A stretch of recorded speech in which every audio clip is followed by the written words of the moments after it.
প্রিয় শিক্ষার্থী, সবাইকে অনেক অনেক শুভেচ্ছা। আজ আমরা HTML এর টেবিল ট্যাগ নিয়ে কিছু আলোচনা শুনবো। টেবিল ট্যাগ হচ্ছে সাধারণত এটা টেবিল নয়, এটা হচ্ছে টেবিল না। তাহলে টেবিল কেমন? টেবিল হবে সাধারণত কমপক্ষে 2টা কলাম অথবা কমপক্ষে 2টা যদি সারি হয় তাহলে সেটা হবে হচ্ছে টেবিল। এটা হচ্ছে কলাম আর এটা হচ্ছে সারি বা রো। টেবিলের যে ট্যাগগুলো সাধারণত বসে, সাধারণত টিআর দিয়ে টেবিলের সারি শুরু করা হয়। টিআর মানে হচ্ছে টেবিল রো, এটা হচ্ছে টেবিলের সারি। প্রথম যখন টেবিলের শুরু হয়, টেবিলের সারি একটা নতুন সারি শুরু হয়, তখন এখানে টিআর দিয়ে শুরু করতে হয়, এখানে টিআর শেষ। এরপর হচ্ছে টিএইচ মানে হচ্ছে টেবিল হেড। টেবিলের ভিতরে যদি গাঢ় কোনো লেখা থাকে তখন টিএইচ বসাতে হয়, গাঢ় লেখা। এরপরে টিডি হচ্ছে টেবিলের ডাটা।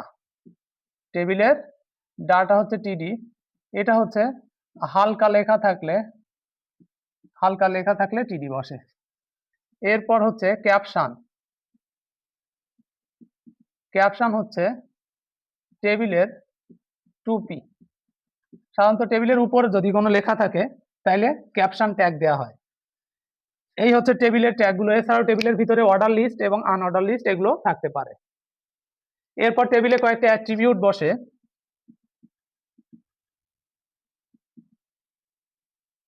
অ্যাট্রিবিউট যেমন রো স্প্যান। যদি টেবিলে কখনো এরকম সারির দাগ মিসিং থাকে, এটা যদি থাকে সারির দাগ মিসিং, তখন এটা রো স্প্যান দিতে হবে। তবে রো স্প্যান হয় টিডির সাথে অথবা টিএইচ এর সাথে রো স্প্যান দিতে হবে। যদি হালকা থাকে তাহলে টিডি, আর যদি গাঢ় থাকে তাহলে টিএইচ। এরপরে হচ্ছে কোল স্প্যান যদি কখনো এরকম কলামের দাগ মিসিং থাকে তাহলে তখন দিতে হবে কোল স্প্যান। এছাড়াও যদি একটা বড় ঘরের মাঝখানে কোনো লেখা থাকে তখন টিডি অথবা টিএইচ এর সাথে, টিডির সাথে সাধারণত দিতে হয় হচ্ছে ALIGN = সেন্টার। যদি এ পাশে থাকে তাহলে কিছু দেওয়া লাগে না, মাঝখানে থাকলে অ্যালাইন = সেন্টার আর ডাইন পাশে থাকলে অ্যালাইন = রাইট। এরপরে হচ্ছে যদি এরকম বড় কোনো ঘর থাকে, এই বড় ঘরের উপরে যদি কোনো লেখা থাকে এইখানে, তাহলে লিখতে হবে VAlign = টপ। আর যদি এইখানে থাকে তাহলে লিখতে হবে VAlign = বটম।